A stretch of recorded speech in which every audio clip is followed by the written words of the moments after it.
gonna do a coloring video today. Haven't done one of these in a while. I figured something quick and easy. I picked this one out for my stack of test.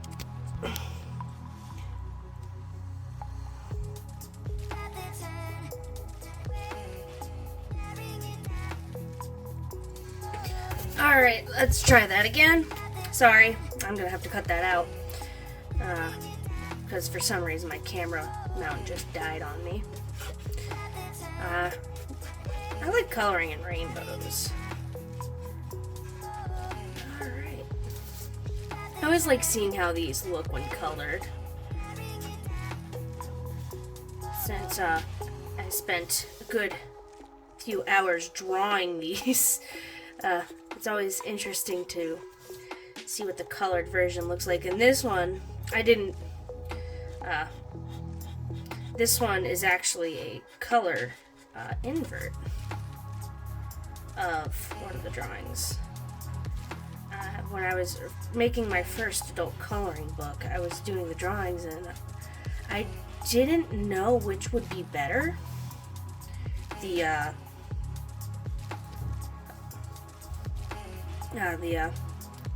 originals or the color inverts. So I decided I'll just include both, so you get the best of both worlds. I know if you're a traditional artist and you're doing drawings, that probably won't work, but since my patterns are black and white abstracts, they work both ways, which is quite nice. Alright. It's nice to color. It's been a while. Been quite busy. I've made a lot of topic videos. I've been so proud of how brave I am. I started off thinking, oh, this is going to be intimidating. I'm going to stumble over my words. I'm going to struggle, but I surprisingly have been very good about publishing topic videos. But been just trying to improve with each and every one and learn my editing, so I'm so proud of how I've been with that. I remember 2022 I tried starting a YouTube channel, and I was just so nervous when it comes to filming, and I didn't even film myself talking to a camera. It was just this point of view that you see here, and it was just intimidating. I was stuttering and I was shaky, and I couldn't handle it. It was not the best production value, and I filmed a video about tips on making adult coloring books, and that was the last video I'd posted on my channel before I felt like this isn't worth it. And I've always wanted to be a YouTuber, so it was still intimidating at first coming back. If you look back at my earliest drawing videos, there was no talking. The footage was sped up, and I didn't talk. I just colored, and that was the whole video. So I definitely got over that intimidation factor. The first talking video upon my channel's return was talking about my first art challenge, and I will definitely do a redo on that one.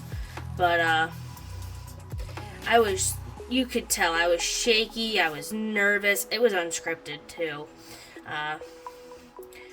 And I was just not having a fun time with that video. But I posted it, and I plan on leaving it on the channel. So if somebody who wants to start on their journey like I have, they can look and see a realistic starting point and see that, a channel that has posted 100 videos, the first 10 or 15 or even 20 or more are gonna be mediocre at best, so that'll be definitely very good for a future channel, or yeah, future YouTube channel or future content creator.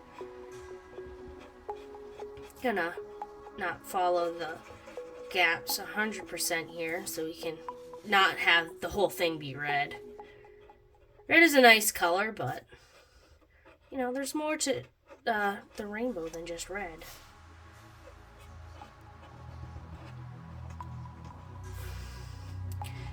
Yeah, if you watch this and think these coloring pages look nice, I have two bundles. This one is from the bundle. I believe it has a purple thumbnail image. I also have a green one, which is based on squares and rectangles. They're also available as adult coloring books pre-printed through Amazon. This one is from Creative Chaos, a book which I plan on reviewing on this channel. And maybe I'm still up in the air about republishing it, because the quality of the book is not great, and the publisher I went through insisted that the price be $16, $17, and I think that's a bit pricey for what it is. And I do value my art, but if you compare it to the competitors, it is pricey. Let's turn her around, a little flippity flip. But, you know, I think a $9.99 price tag is more appropriate. So I have all the stuff to make a second cover, and I think I already have my own cover design, because my publisher did the text. So the rainbow artwork is mine, but the text on the cover is not, and I quite liked how they did the cover. And so I did a mock cover just to see if I could make a cover in Canva. And I wish I knew about Canva when I was first publishing the book, because I also paid somebody to make a cover, which was okay, but since they made it, it was more tailored to children, and I mean, children probably would enjoy coloring this, but it was okay. I have it on the back burner in case I need it, and I paid someone through Fiverr, so it wasn't like a big company. It was a independent creator. I also didn't give them the best instructions. So, lessons learned. That might be a good video idea. Lessons learned from self-publishing my first book. I am mostly doing a coloring video because I have a ton of video ideas. I'm not really sure which one to go for, and there is something on the sheet of paper, probably from painting. I started painting on this desk. So there will be more coloring videos, more shorts, more topic videos. I plan on just having fun with this channel and growing. I see the biggest benefit of these coloring videos being the comfort factor. Getting used to talking to a camera, being more articulated. Like, I did a video, my most recent video on my channel is about my some tips on how to price your art, and I realized when editing, like, every sentence I say the word not the highest quality commentary, but that is something I'm gonna have to work on. And I could have probably edited all the ums out, but I left them in. One, because I'm not that great at cutting parts of sentences and making it sound organic. I've tried.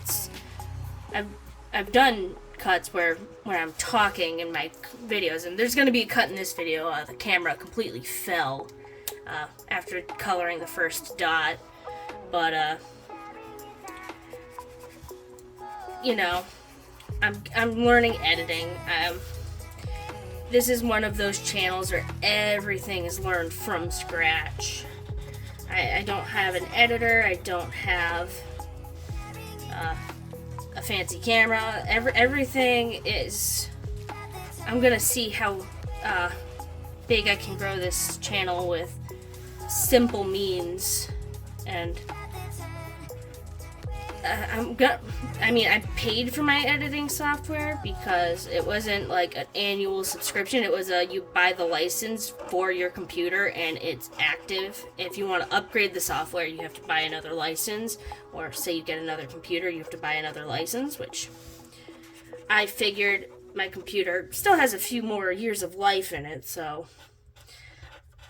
And then I also bought this contraption off Amazon. It has a ring light attached to it, which is USB only. So for my first attempt at the channel, I was bringing my laptop and trying to like squeeze it onto my desk out of frame. That doesn't really work because it's a big computer. It's a gaming laptop, so it's got quite a volume to it. So I bought this surge protector wall outlet thing, and it's quite nice, and it has USB outlets, so I plugged my ring light into it, and I just turn it on and off whenever I go to film, which is so much more convenient. The contraption itself is kind of flimsy. The camera sometimes will just completely fall, and the spring that holds my phone into place, because this is a contraption for your phone, is kind of low quality, but you get what you pay for. But I digress. If you're watching this and you've been interested in maybe starting a YouTube channel or content creation, you do not need expensive equipment. I have been going cheap. I've been using my cell phone. If you have iPhone, I'm pretty sure there are free video editing softwares for a mobile phone. I just prefer to edit on my PC and upload on my PC. I feel like I can get a higher quality video that way, but you do not need the most expensive equipment to start. As I'd say the biggest thing is making sure your camera isn't super grainy, which most modern phone cameras aren't, and making sure your audio quality is okay. And there's a few things you can do, like they have microphones for your mobile device. And if you film your audio and it's very echoey, you can put blankets and stuff on the floor. There are tons of techniques. So if you want to start something, just start it. Learn as you go. That's what I've been doing. Like, my first coloring book kind of sucked because I had a lot to learn about it.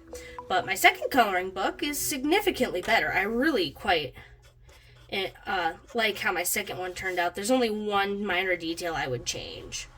And that's because I forgot that the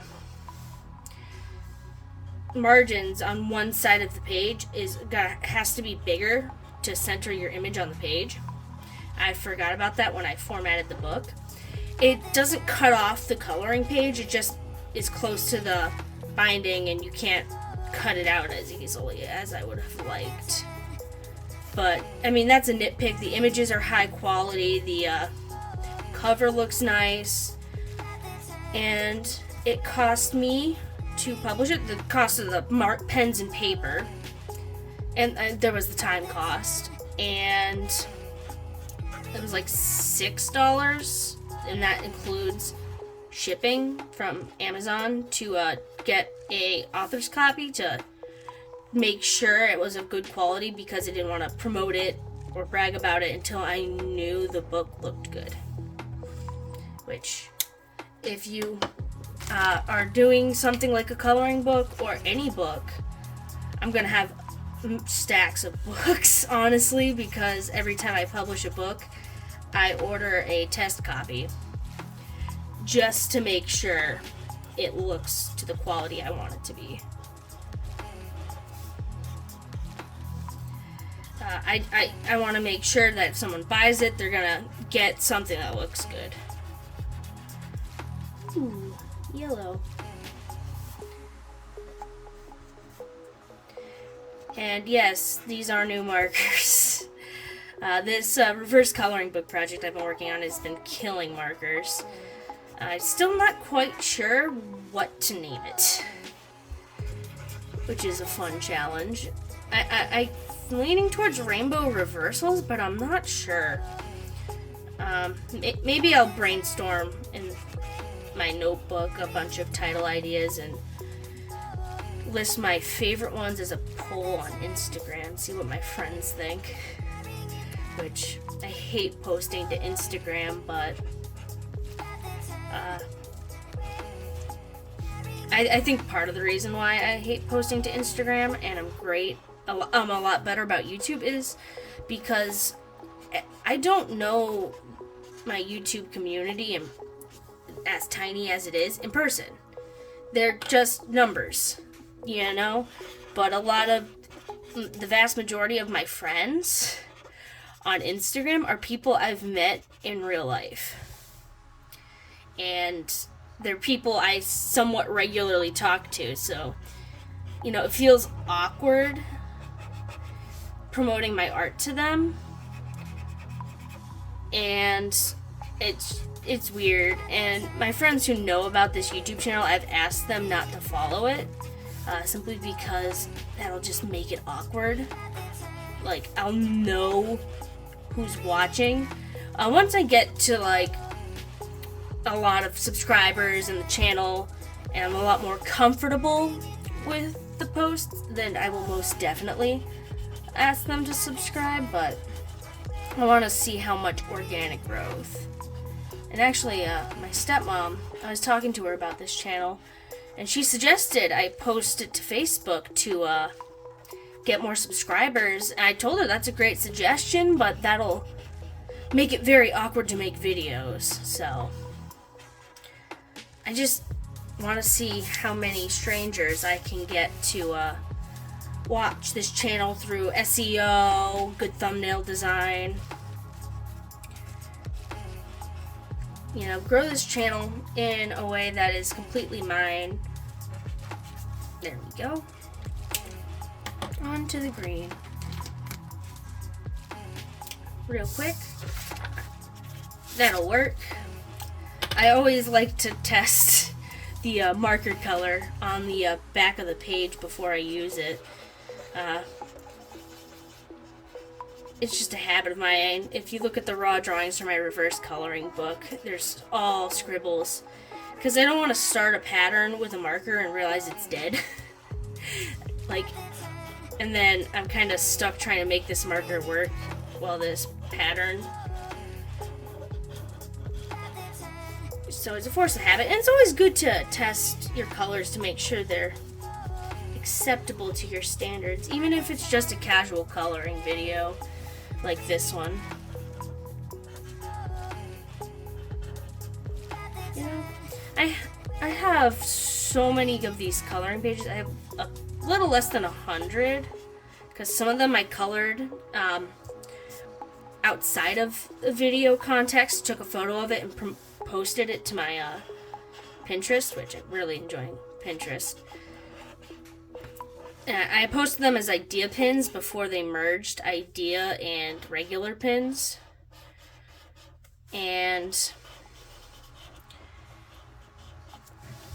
so those ones, I have the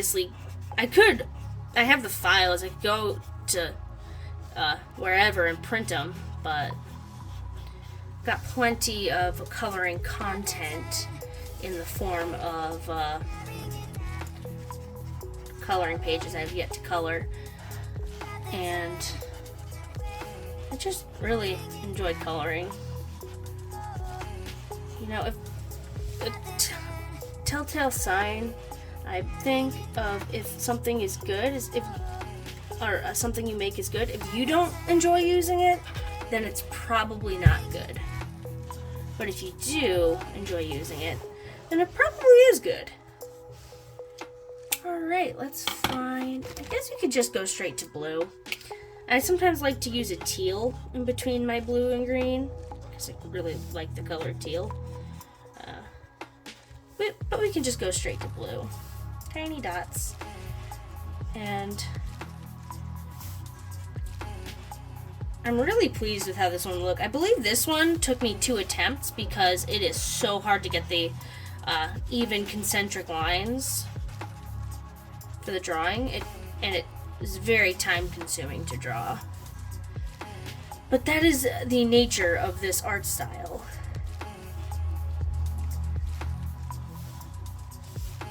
Very time consuming. Takes me a fraction of the time to color. I would say I would put a link to the book it's from and the coloring printable bundle it's from, but YouTube doesn't want to accept my 2-factor authentication for posting links in my videos, so there is a link to my Etsy shop which has these drawings available in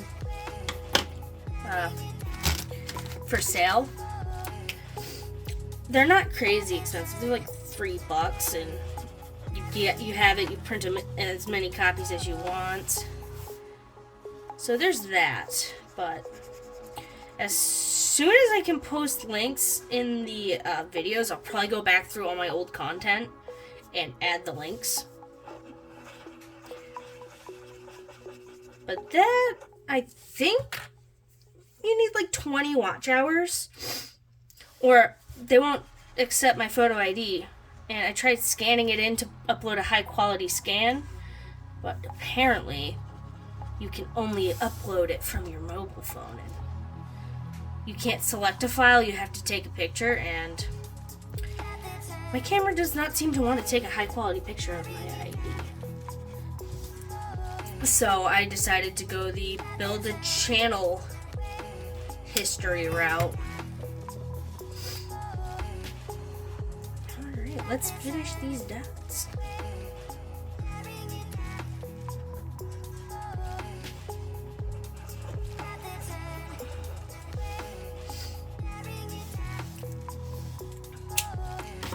No, a little pink wouldn't hurt.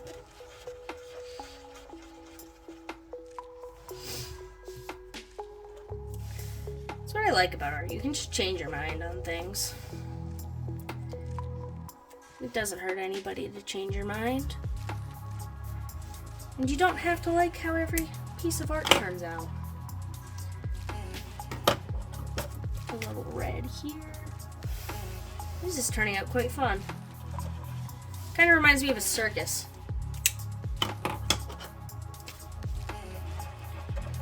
I also have prints of my art, so if you want to buy this as a super HD file, you can. I don't think I have this particular drawing available.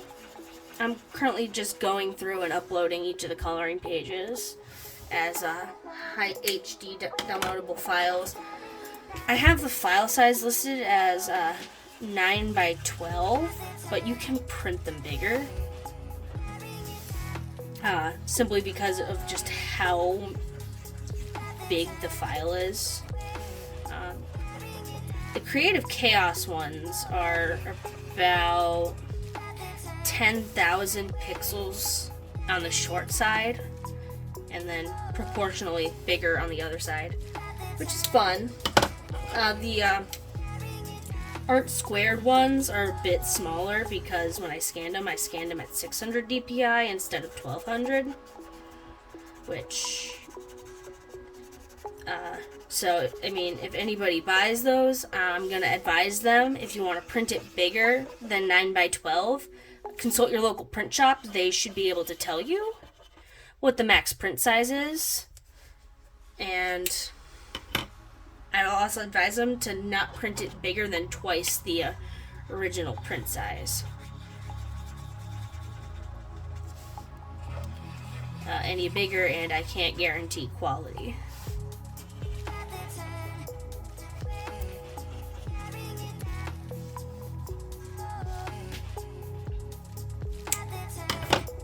Purple.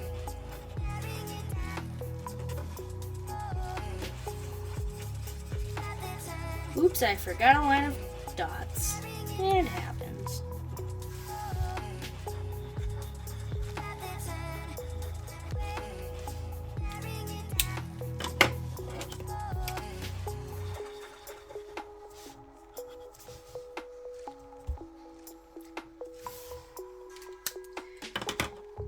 Alright, I need green.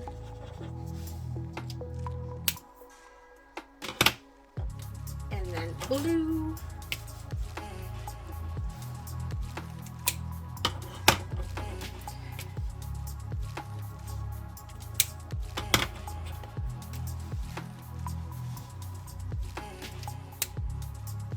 And now we are back to red.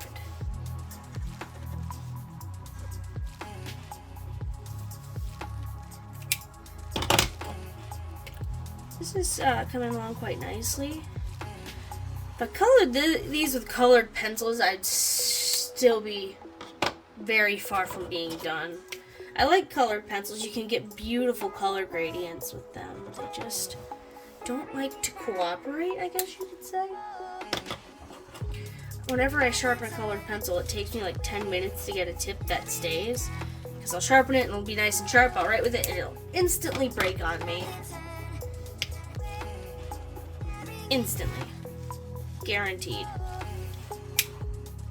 There's one brand of colored pencils I found that doesn't do that, but I just haven't gotten around to picking them up because I already have a bunch of colored pencils. Why buy more when you don't need them?